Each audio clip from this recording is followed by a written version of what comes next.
Hello, my name is Sarah Ellen and welcome to my video and my channel, Your ABA Help. Today we're going to be discussing ABA therapy. We're going to explain it, we're going to talk about it, and then this is going to be your parent's guide to what it really is. I'm going to give you kind of inside details as someone that owns their own company and practicing BCBA. I would say I'm very up to date on what's going on in this field right now. So we're going to talk about it. I'm going to provide you all the unfiltered information so that way you know how to approach ABA, or if you're currently in ABA, you know exactly what you should be looking for in a provider, because nobody tells you this information. So we're going to talk about it today. Also, there's going to be a checklist at the end of this video for you to take to your provider, your BCBA or BCABA, and ask them these questions so you can kind of get a reading on what are their practices in line with these questions. We'll talk about why they're important, okay? But in this video, you're gonna be expert, you're gonna be ready to ask questions. We're gonna start right at the basics. What is ABA? ABA is Applied Behavior Analysis, which is simply the science of behavior. We measure, we analyze behavior, and we go through trial and error processes to modify behavior and change behavior. It's not a one rigid program. There's not like a single book on how you do ABA. ABA is very much dependent on the provider and the company that is leading those services. That's why having this video and having these questions is so important. In ABA, day to day is going to look different across every single company, every child's services that they're receiving. In general, though, you're going to see us work on communication. Communication is huge. It should really be the core of what we're working on. There's a lot of research that shows communication and maladaptive behaviors go hand in hand. And then our main focus also is reducing those challenging behaviors and using ABA strategies to reduce those behaviors. However that might be is up to your BCBA or BCABA. Next, we also focus on building independence. So we want your child to be happy, successful in whatever they are motivated to do. You know, be able to dress themselves and care for themselves, have those basic needs met, you know, go pee on the potty, things like that. So that way they're not dependent on diapers forever. Ideally, those are the goals that we're working towards. So a really big part of ABA is we lean a little bit on other disciplines. So we should be collaborating with speech therapists. We should be collaborating with OT. We should be collaborating with PT if your child needs it. If your ABA provider is not willing to collaborate with other providers, that is a major red flag, like red flag for sure. In general, how an ABA session is gonna look, again, it's gonna depend on your child's age, the type of therapy they're receiving, you know, their goals, their BCBA, the company you're with, the location that they are in. In general though, most sessions are gonna start out with that pairing and playing and engagement period. So you're gonna start right in the beginning of just catching up with a kid and just saying, hey, you ready for therapy today? We're gonna have a blast. This is what we're gonna do. And just building that rapport, making sure the child's ready, getting a feel for how the day's gonna go is gonna be the start of that session. So in the beginning, it's gonna look like a lot of play. That's called pairing. We build up that relationship with your child, so we need to get to know them and what they like and what they don't like, and they need to get to know us. So we have a big pairing process that we go through, and that's usually the beginning of your session is gonna look like that, pairing. And then we start going into more of the structured learning. So your child should have individualized goals that are laid out just for them, targets that your RBT or behavior technician, depending on your state, is working on directly with your child. There's gonna be a lot of different ways this could be done. It could be through a very structured, strict model of 10 minutes play, 10 minutes work, 10 minutes play, 10 minutes work. It could be done purely through play and you don't even have like these work cycles. It could be done to mimic school. It could be done through child-led play. So it just depends on what they wanna do. It really depends. So this structure part is similar in the fact that we're now working on those goals throughout most of the session. Like 90% of that session should be working on those goals. Pairing is also going to be sprinkled throughout there because we can't just bond with the kid for 5 minutes and then expect them to listen to us the rest of the session. We still got to be fun, right? We got to be engaging. Throughout that session, you're going to have breaks. There's going to be data collection that's happening. The RBT's job is to collect as much data as they possibly can, that the BCBA is needing them to collect. So you're going to see that throughout the session. There's a lot of different ways data could be collected, but that's a very important part of our job. We analyze data and patterns and trends, all of that. That's the science part of ABA, is taking that information and applying it to the skill acquisition, which is like the learning targets, or the BIP, which is how we reduce those behaviors. You really cannot compare how your child's ABA might look to another child's ABA services. It's gonna be very individualized. There's some overarching concepts and expectations we can have, But as far as specific goals and targets and barriers that your BCBA is working on, that is really gonna depend on your child, okay? At the end, we're gonna have that checklist for you to go over. It's gonna be downloadable, and this will also help you kind of discriminate, is it my provider or is it just the goals that my child are working on and I don't fully understand and I need more support in that area? You know, we'll talk about what those two things look like. Up next, we're gonna talk about the pros and cons of ABA. We're gonna start with the pros first. It is important to know that ABA is evidence-based. Right now, to the best of my understanding, ABA is the only approved therapy and intervention for those that are diagnosed with autism or autistic individual. ABA is the go-to. That's why I said your pediatrician most likely referred you right to ABA services, because that's our typical approach, is using ABA. It's evidence-based. It's recommended by medical professionals and educational professionals in the field and outside of the field. It really can improve communication and living skills. We have so much research and evidence that shows our strategies can do that, and that can be life-changing for many children. There's many children who learn to communicate through ABA, and I can absolutely assure you, if speech was involved, they have all due credit as well. It's a team effort. However, speaking for myself as a BCBA, I've seen children who have emerged language and communication skills, whether it's through ICON, AAC device, vocal communication, whatever it might be. It's truly life-changing what we can see happen with ABA. Another big part of ABA to know is that our job is to work with your child, but also your family, you, the parents, the caregivers, you know, grandma, grandpa, who might be involved in the weekend care, things like that. We bring the family unit together. Our job is to get everybody on the same page and using the same strategies, because we know in ABA consistency is so important for your child. Most autistic individuals thrive off of routine, are really great for autistic individuals. Typically, bringing the family unit together and having that cohesion is very important in ABA, and that's our job as a BCBA or BCABA, is to bring everybody together and get everybody communicating and on the same page, and also educating you on ABA strategies, because a lot of it is basic stuff. Like, we have some advanced concepts, but we also have basic stuff like just reinforcement and punishment procedures, and talking about the difference between those and consequences and antecedents and blah, blah, blah, blah, blah. All that stuff we can teach you. ABA is really flexible in the sense that we can provide in-home, in-school, and in-center services. That's very common for us. We can go in a lot of different environments. We can go out in the community. We are really just along for the ride a lot of times. Like, we're here to help wherever you need. So if you're able to advocate for your child and speak up on what you need for your family, that can be extremely beneficial, because our job is to help you and help your child overcome those barriers that you're facing for that everyday success that we need to have in order to have that happy, healthy lifestyle that we're all wanting for your family. All right, that was the pros. So let's talk about the cons of ABA. There is a lot of discussion in this area. If you start Googling, you're gonna find lots of things. We're gonna hit on the main ones. I'm gonna give you my take on them, and you are welcome to make your own opinion. You're welcome to share them in this video, the pros and cons that you've witnessed. I'm happy to hear it all. I think it's important for us to discuss it. Now, a lot of these cons are done by providers who are doing it incorrectly or are working off of old mythologies. So you're gonna hear a lot of old ABA, new ABA. There's not anything that's new about new ABA unless the provider has all that training and practice. It's not like the old BCBAs went to one school and the new BCBAs went to a new school and everybody learned the same thing. It's really based off of that BCBA's training. So you might hear those two terms, but no, you still gotta ask your provider those right questions.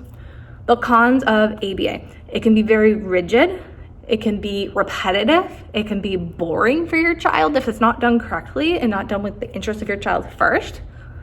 Some providers focus too much on compliance instead of real life skills and cooperation and kind of building that relationship with your child. They're just focused on, your child needs to listen to me this way, no matter what, this is how we're gonna do it. Obviously, there's times and places for certain things like that. However, there's so much we can learn in between there. It's never black and white in that way. And that's where ABA can kind of go off the rails, is if you have a provider that is very strict in that way. Another big thing about ABA, and you're gonna find this across any field, is inconsistent quality. So your quality of service is completely dependent on that BCBA and the supervisors managing that BCBA. So if they can supervise their RBTs effectively, maintain the goals, and maintain all the data, and analyze and use their training, and everything's top tier, great. You're not always gonna find that, and that's where things can really get difficult. There is a risk for burnout in this field, so we as practitioners struggle with burnout. Our field is a challenge to work in. We love it, but it's a challenge. But also, you can experience burnout, and your child can experience burnout. And that's because we're asking a lot of you. We're asking a lot of change for parents that are already exhausted. A lot of times by the time parents get to us, get to ABA, get enrolled, they've been going through this whole autism process for the past 2 years and they're exhausted. They have caregiver fatigue. They're burned out just as a parent, let alone now we're, coming in and asking all these things. And I hope your provider does that with compassion and care and patience. However, it's exhausting for you guys. And it's exhausting for your kid. We're working on some really hard stuff for them. And again, it should be done with compassion and thought, but if it's done incorrectly, that might not be the case.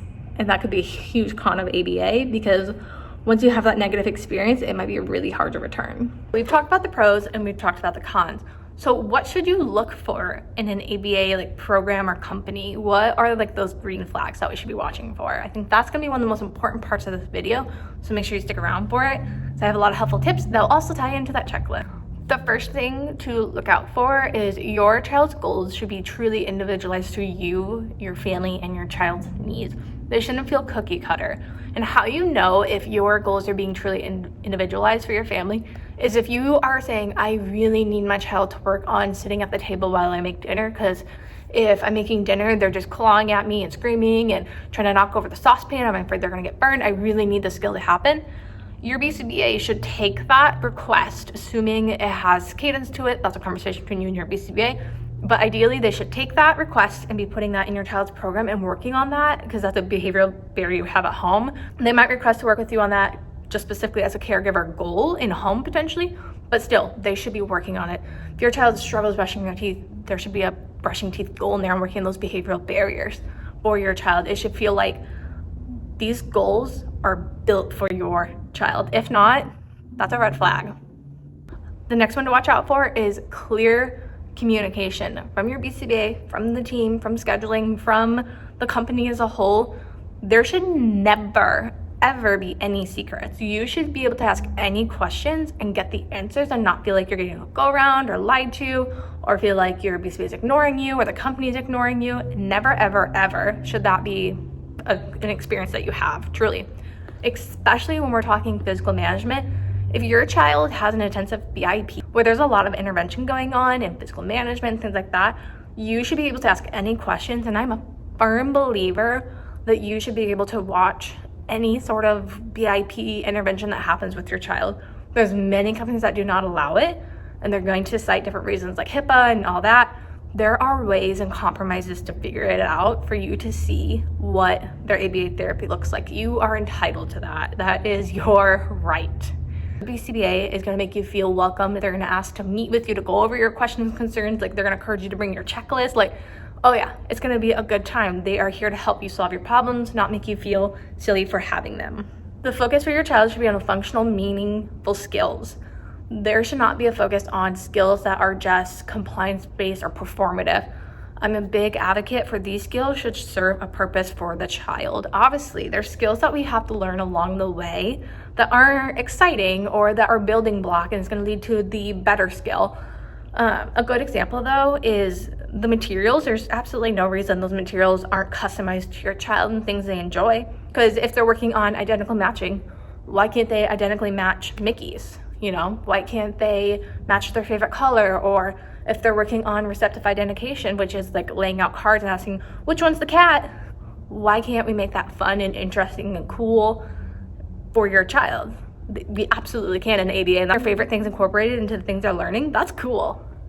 Your provider should have a heavy, I'm talking 75% of what they're working on, focus on your child's motivation and willingness to learn and excitement to learn, their communication around learning and their own barriers and behavioral barriers, and be working on the child's assent. So the reason why I say it's so important to have individualized programs and materials that are made for that child is because if the programs are boring, repetitive, rigid, and they're sitting at a table for 10 minutes to play for 10 minutes, set the table for 10 minutes, they're gonna lose their mind. They're gonna get so bored, and then they're gonna withdraw their assent, which means they are no longer, the individual, your child, is no longer consenting to therapy. They're saying, I don't wanna participate in this. And that matters because your child is trying to advocate for themselves. They feel stuck, they feel trapped, they feel like they can't, advocate for themselves. So they will engage in these maladaptive behaviors of hiding under the table, running from their therapist, or maybe hitting their therapist, biting their therapist, trying to tear up the cards. These things are going to happen even in the most perfect, wonderful, play-based type therapy. However, it's the response from your provider that really matters. Are they saying, well, little Johnny is just, being the most difficult kid ever, he's just so challenging? Or are they saying, okay, little Johnny's letting us know very clearly that he does not like the current PIP in place. He does not like how we are sitting at the table. He doesn't like how we're doing this. So we are gonna, order a beanbag, or we're gonna modify how we're doing this or that. We're going to modify the environment, because that's our job as BCBAs, to suit your child and build up to that skill of where they might need to tolerate the school expectations. If your child's not ready for it, that doesn't mean we just force them into it. That means your child needs to work on those skills, and that's okay. That's what we're here for. You should always be getting regular updates, whether that's a daily communication log, text throughout the day, it could be weekly meetings. Like, you should know exactly what's going on in your child's programs. You should be asking questions about it. There, like I said earlier, should be no secrets. You should be able to see your child's data if you'd like. Those are their medical records. You're entitled to see that data. They have to share it with you. They might put up a fight about it, but you have the rights to it. It's yours. It's your child's. Quick recap. Let's recap on our key points here. ABA is a science. It's not a one-size-fits-all type of intervention or therapy. It's very customized. It helps children develop independence, but the quality depends on the provider, and those are the questions you need to be asking. Download my free parent checklist, so that way you know what questions to ask. I put on the checklist some prompts of what kind of answers you're looking for, so you know if they're kind of ballparking the correct areas. I encourage you to Google these questions and kind of understand what assent means to you, understand what a quality provider would look like for your family and what your expectations are, because how I might do ABA might be a way that you're not into and fits for your family, and that's okay. We're not all gonna jive together. You need to find the type of ABA that works for your family, not just assume and trust the provider they know what's best. You've got to ask your own questions. If this video was helpful, make sure you subscribe, like it, leave a comment below of your thoughts. I would love to make more of these videos. I think educating parents is the most important part of our job, and protecting this field and the children in it and the other stakeholders that are involved, aka you and the caregivers and all of that. It's so important to have this education, and nobody's really talking about it. And remember, you are your child's best advocate. You are the expert of your child. The BCBA or BCABA is the expert in behavior, and they can tell you behavior strategies, but they cannot tell you what's best for your family or best for your child, okay? They can encourage things, but you are the best advocate and support for them. Always keep that in mind, okay? Thank you for watching.